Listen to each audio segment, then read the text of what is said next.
Thank you very much, Bruce, and thank you very much for the invitation to contribute to this webinar. Let's get things going here. Let's see.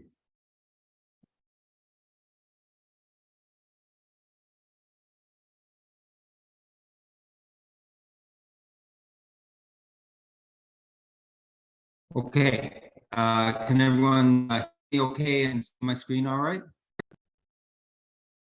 Yep, looks good. Okay, thanks. Okay, so, geez, things in the wrong place here. Okay.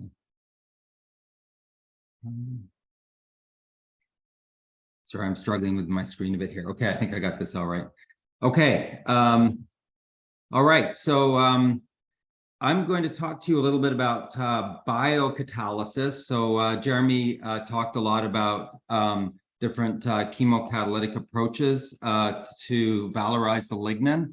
And I'm going to sort of change tacks here a little bit and tell you about how bacteria can be used to valorize lignin. And the particular bacterium that we work on in my lab is Rhodococcus. So in this talk, this Rhodococcal strain then is the biocatalyst. So I'll tell you a little bit about Rhodococcus to begin with. So Rhodococcus is a bacterium that's widely distributed in soils and marine environments. It's an actinobacterium. So it's very similar to mycobacterium, that it's got this outer membrane that's got mycolic acid embedded in it. And this actually makes it quite resistant to various stresses, including chemical insults. The other really interesting thing about Rhodococcus is that it's got a tremendous biocatalytic potential. The genomes of these bacteria tend to be very large, and this is because they encode a lot of enzymes that are able to catabolize a very wide range of organic compounds. And what I mean by this is that this enables the bacteria to actually grow on a wide variety of organic compounds, deriving energy and carbon from these compounds. This catabolic capability has been exploited already industrially. So in perhaps the most commercially successful application of a bacterial transformation, there's strains of Rhodococcus are used to produce thousands of tons a year of acrylamide. And this is because these bacteria, many of these Rhodococci, contain a nitrile hydratase. These Rhodococcus also have an amazing biosynthetic capability. And so what I'm showing you here is an electron micrograph of Rhodococcus cell filled with these globules here, you can see, and these are triacylglycerides. So these are essentially fatty acids that the bacteria can accumulate to over 60% of the cellular dry weight if you incubate them under particular conditions. So this bacterium, or catalyst, if you will, biocatalyst, has tremendous abilities to break down a wide variety of different organic molecules using a variety of enzymes. And it's also got this tremendous biosynthetic capability. And in my lab, we're trying to exploit both of these characteristics of the organism. The particular strain that we work on is a strain of is a strain called RHA1 that was actually isolated by this individual here, Masao Fukuda, in Japan back in the 1990s.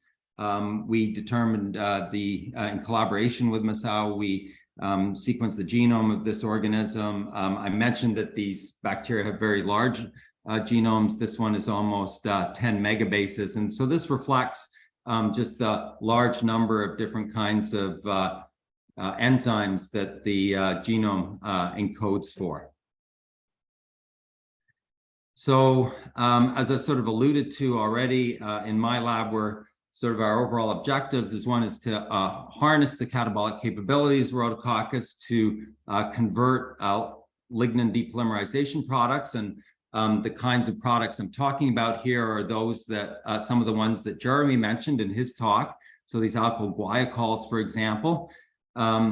And then to expand the activities, catabolic activities of our rhodococcal strain, to tune them to particular feedstocks. And those might be feedstocks that,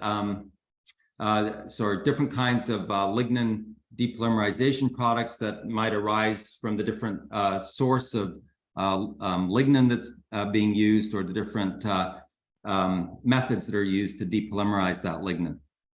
And secondly, in my lab, we're developing tools in order to engineer our rhodococcal biocatalysts. So these are ways to engineer the genome of the organism to expand its or to tune its catalytic capabilities, if you will. And towards the end of my talk, I'll give you an example where we've used some of these tools to engineer the organism to make wax esters, which is a high-value lipid.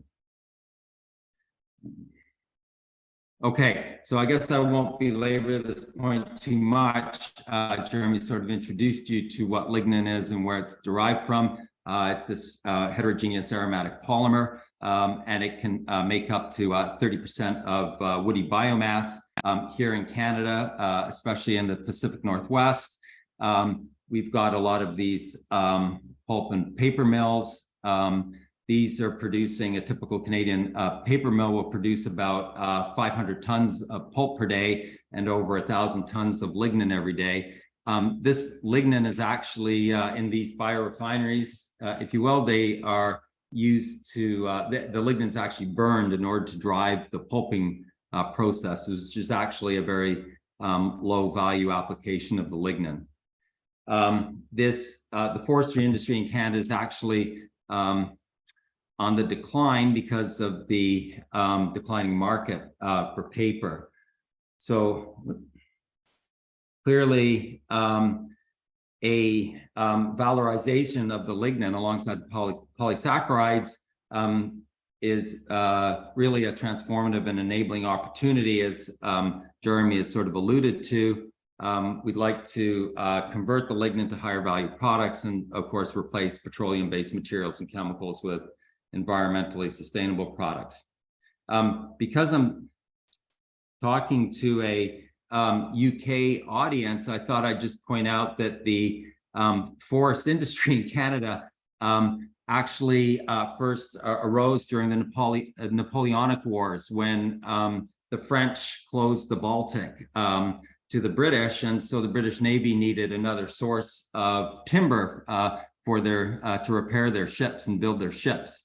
In Canada, they were attracted to some of the trees on the east coast, such as the eastern white pine here, which is one of the tallest trees in eastern Canada, and the trunks of these trees used to make the masts of a lot of the British ships at the time.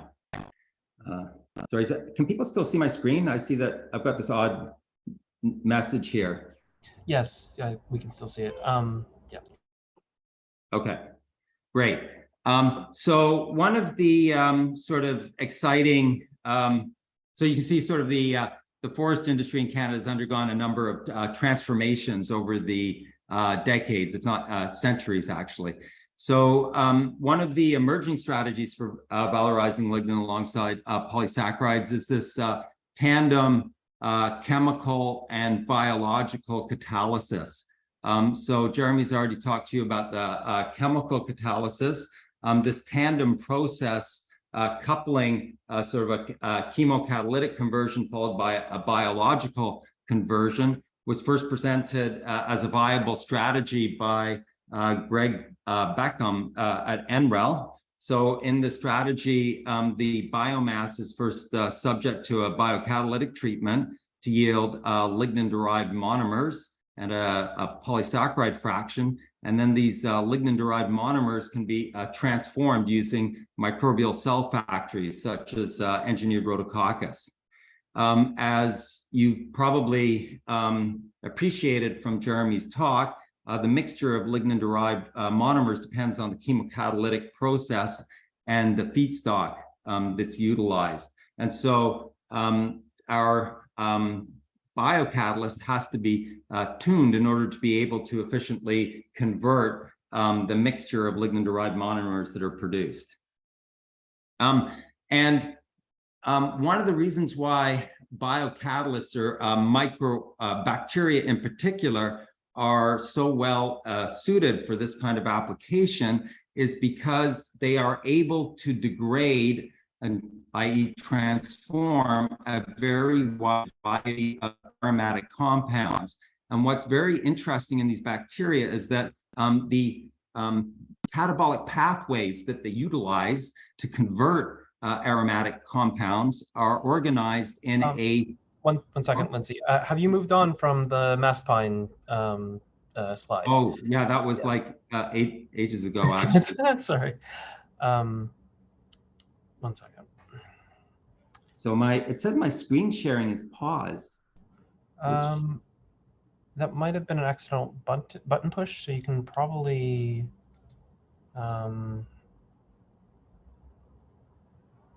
try to unshare and then reshare. Yeah.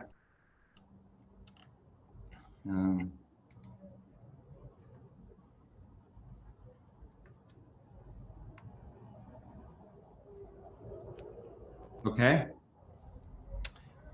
It is currently black. Oh, there it goes. Oh, so, oh yeah, it's moving. Yeah.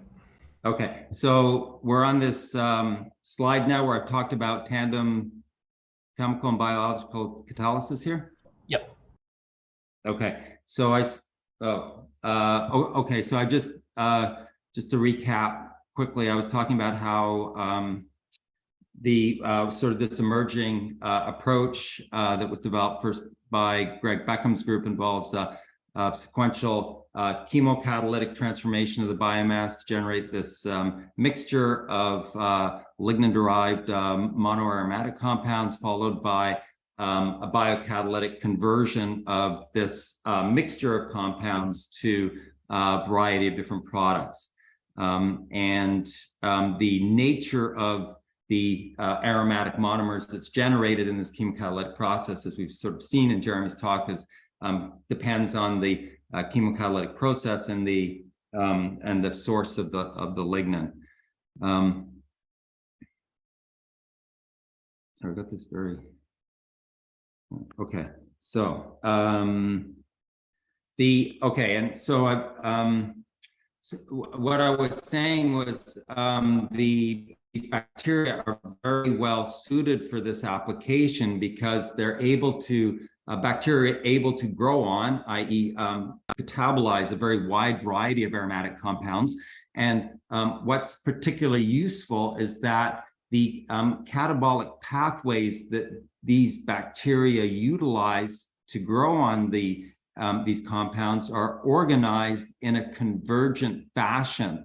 And what I mean by that is that these bacteria have specific pathways that convert a wide variety of aromatic compounds to a limited number of shared intermediates. So you can see in bacteria all these different kinds of aromatic compounds are converted to catechol. So this is sort of like gives rise to this funneling effect where a complex mixture of compounds is as it's being catabolized by the bacteria, is being converted to a more limited number of intermediates. And then these intermediates, or shared intermediates, these catechols, are then converted by lower pathways to central metabolism that the organism then utilizes to generate energy and biomass. These catechols are typically either cleaved between the two hydroxyl groups in an intradiol fashion or adjacent to the two hydroxyl groups in an extradiol fashion. One of the things I want to point out to you, though, is that both of these sort of catabolic processes require dioxygen. So these are aerobic degradation pathways. So in the context of this tandem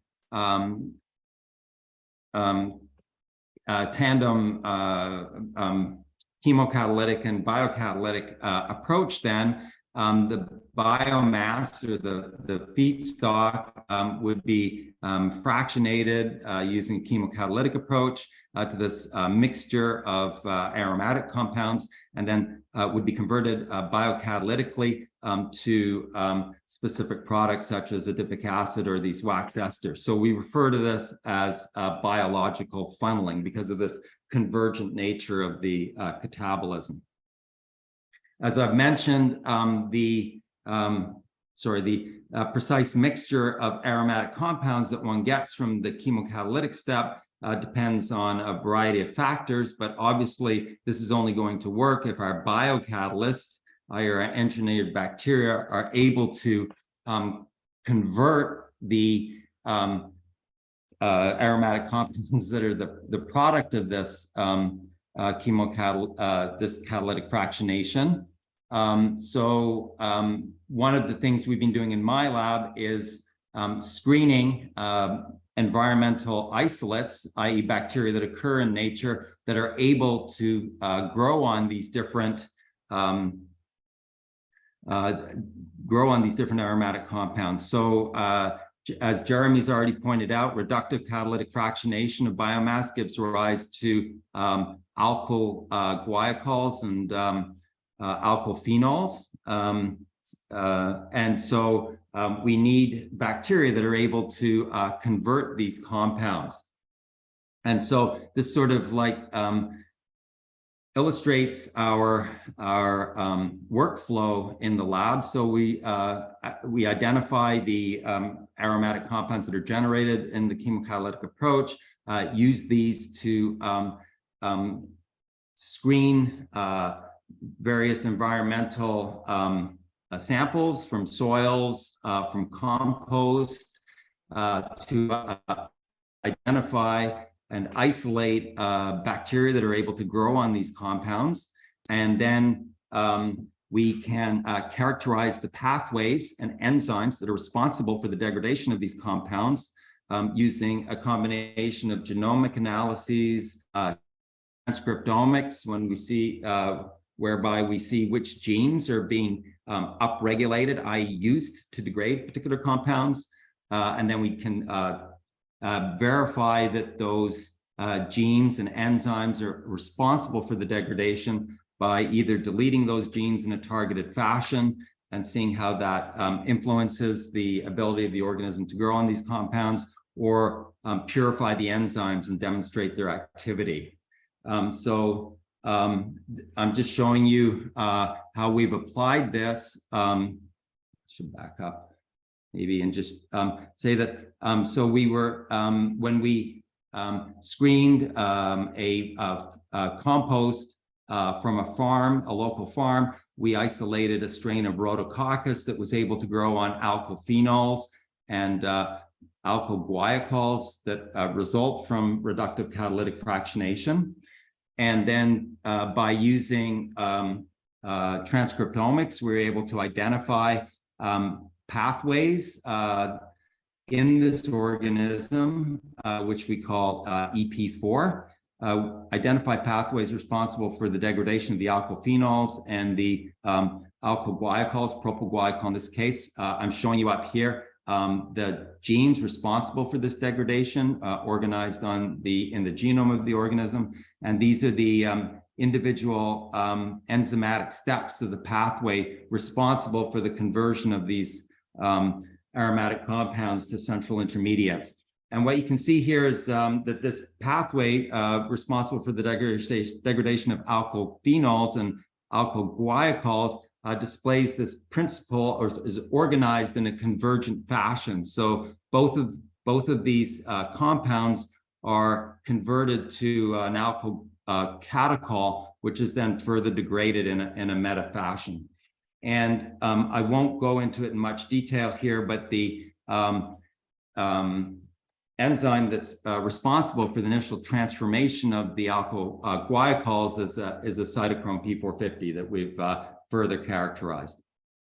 Okay, we can do genomic analyses to see, now that we've identified the genes that are responsible for this degradation, we're able to look for these genes bioinformatically in other microorganisms. So that'll give us sort of a toolbox in order to be able to use enzymes or genes with slightly different catalytic properties.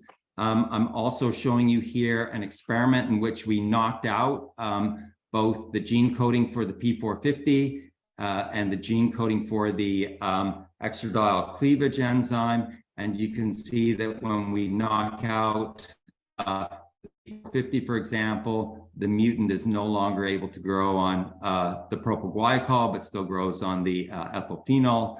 Whereas if we knock out that extradiol dioxygenase after the which occurs at the point of convergence of these pathways, the mutant strain isn't able to grow on either the alkyl guaiacol or the alkyl phenol. So this helps validate the pathway in this organism. And whoops. Okay. Just to, again, to demonstrate that we can apply this approach to identify other pathways involved in the degradation of compounds generated by other approaches.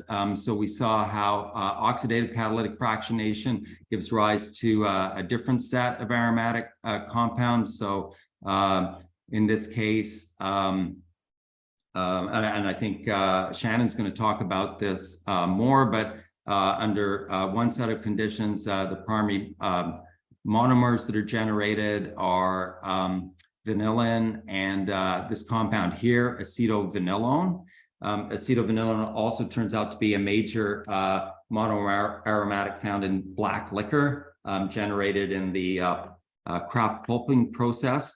And at the time we started this work, no bacterial strain had been reported that's able to grow on acetovanillone. So again, this was work done by a grad student, Garrett Dexter, and a postdoc in our labs here at UBC. And they just initially started out screening soils and compost for bacteria able to grow on acetovanillone. They were able to isolate it, again, oddly enough, another Rhodococcal strain, GDO2, that's able to grow on acetovanillone, shown here, degrading the acetovanillone. And again, we sequenced the genome of this organism. The strain also grows on 4-hydroxyacetophenone and acetophenone. Acetovanillone and 4-hydroxyacetophenone are hydroxyphenylethynones. So we annotated the genes responsible for the degradation of these compounds as the HPE genes. And I'm just summarizing a lot of data in this slide just to show you that we identified a cluster of 8 genes in this organism, in this rhodococcal strain, GDO2, that are specifically turned on, i.e. upregulated during growth on acetovanillone.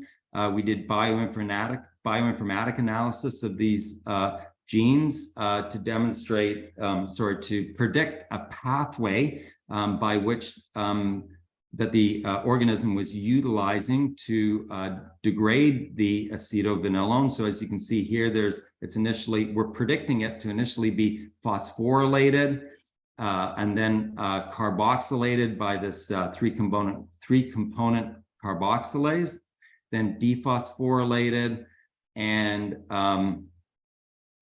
before it undergoes a beta elimination process to yield vanillate here at the end. So again, just to emphasize, this is a predicted pathway, and we now have to validate it. And unfortunately, we're not able to genetically transform this particular strain. you can't always, you're not always fortunate enough to be able to genetically transform bacteria that you isolate from the environment. So in this case, in order to validate the steps, we purified the individual enzymes and just demonstrated that they had the activities that we predicted. So here we've purified the the kinase that initiates the degradation of acetovinilone. So just showing you the purified enzyme here, and that it is able to transform each of, catalyze the phosphorylation of each of acetovinilone and 4-hydroxyacetovinilone, 4-hydroxyacetophenone. That's just the first enzyme of the pathway, but we did similar experiments with each of the carboxylase here and the phosphatase here. And so this is, again, we're just using LCMS, so we purified the enzymes.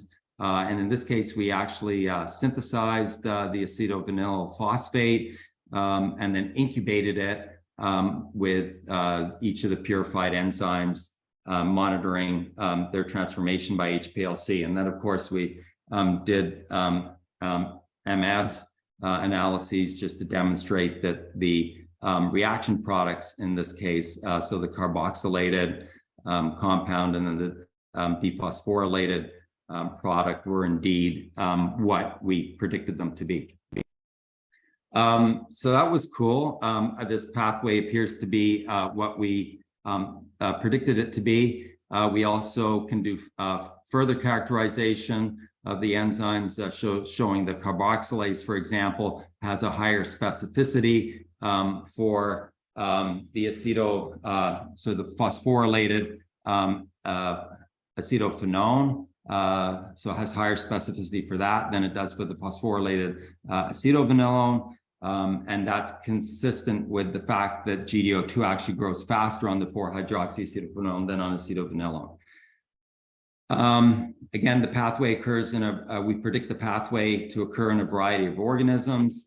This could be of use in transforming other related compounds.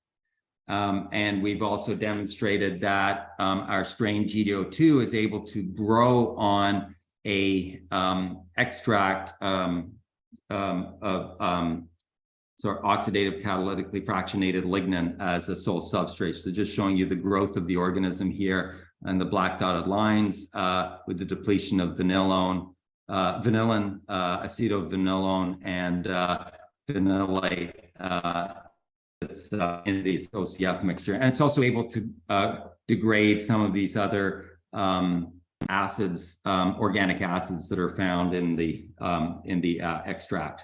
Okay, so I just wanted to quickly introduce you to some of the tools that we've developed in order to, so now we've identified these different catabolic capabilities. We're also developing some tools in order to engineer the catalytic capabilities of our rhodococcal strains. And one of the main tools that we've been developing is this integrative-vector, integrative-vector that I'm showing you right here. And basically what this vector enables us to do is to insert select genes into the genome of our rhodococcal strains so that they're stably maintained in the absence of a selective pressure. So this is very useful when you're developing strains for use in a bioreactor, for example. So this is this vector will, as I said, will insert itself into a particular position in the rhodococcal chromosome, thanks to this machinery here, this at P site and this integrase. But as important here, we've got this site here where we can insert any cargo into the vector that we wish to have inserted into our rhodococcal strain. So this can be a single gene or it can be multiple genes. And we've designed it in a way that it's very easy to manipulate. And so I'm just showing you here an application where we use this insertion vector to screen for different promoters of different strengths. So basically, we hooked up the promoter to an M-cherry marker, which fluoresces.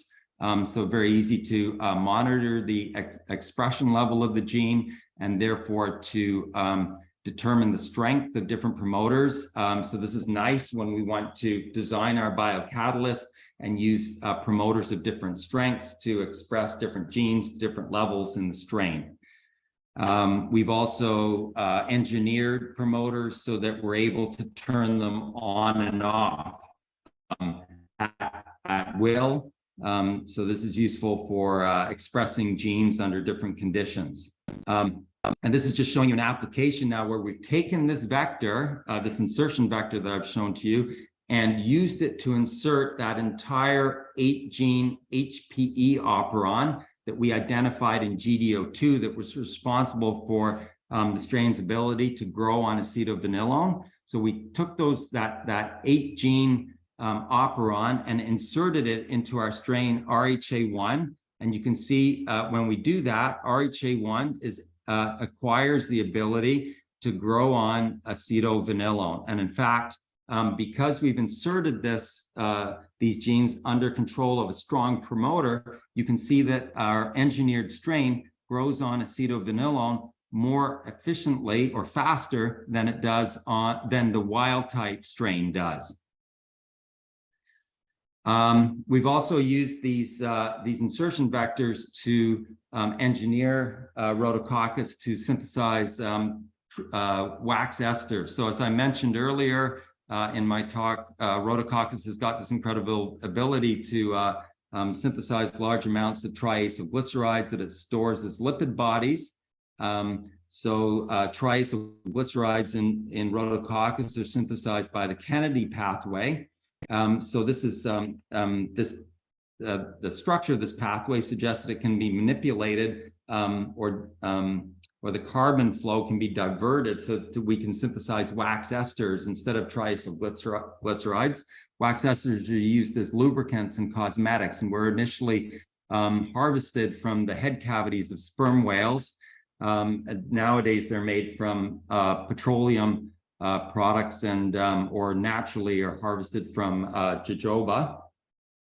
So basically, if we were going to synthesize wax esters in our rhodococcal strain, we want to first convert acyl-CoAs, which are a substrate for triacylglycerides, to a fatty alcohol using a fatty acyl reductase. It turns out RHA1 has a fatty acyl reductase encoded by the FcRa gene, but we also need a wax ester synthase to convert a fatty alcohol and an acyl-CoA to our wax ester. And this is something that RHA1 doesn't have. So we first screened a number of potential enzymes as efficient wax ester synthases by inserting the VCRA gene into our, or overexpressing it in our strain using our insertion vector, screening a number of candidate genes as wax ester synthases, identified one from a particular strain of Rhodococcal, and then we took that gene that we'd identified, WS2, and our FcRa gene, expressed each of them under strong promoters, inserted this construct into the genome of our rhodococcal strain, and were able to convert, in this case, sugars to wax esters at about up to 10%, 15% of the cellular dry weight of the rhodococcal strain. Showing you that right here. And this strain grew pretty close, grew at rates close to that of the wild type strain. We've used this engineered bacterium to convert a variety of different feedstocks to wax esters. I'm just showing you that here. We can use glucose, this alkaline pre-treated liquor from corn stover, and then also terephthalate, which is a derived from this plastic substrate TPA. Okay, so I think I'll wrap it up there. I hope that I've convinced you that these rhodococcal bacteria harbor diverse aromatic catabolic capabilities that are useful for the bio-catalytic conversion of lignin. And that we've developed these useful integrative vectors for engineering Rhodococcus. And in the process, we've sort of identified a number of catabolic pathways that had not been previously identified. So I'll just wrap up by acknowledging the people that have done the work. I've got a very close collaboration here at UBC with Bill Moan. Our labs are in the Life Sciences Center here, located at the tip of a peninsula. That pulp and paper mill that I showed you earlier in the talk is located up here in Howe Sound on the way to Whistler. I mentioned already some of the people who've done this work in my lab. We also have excellent collaborations with Greg Beckham's group at NREL, and some of the folks at Portsmouth who are still there.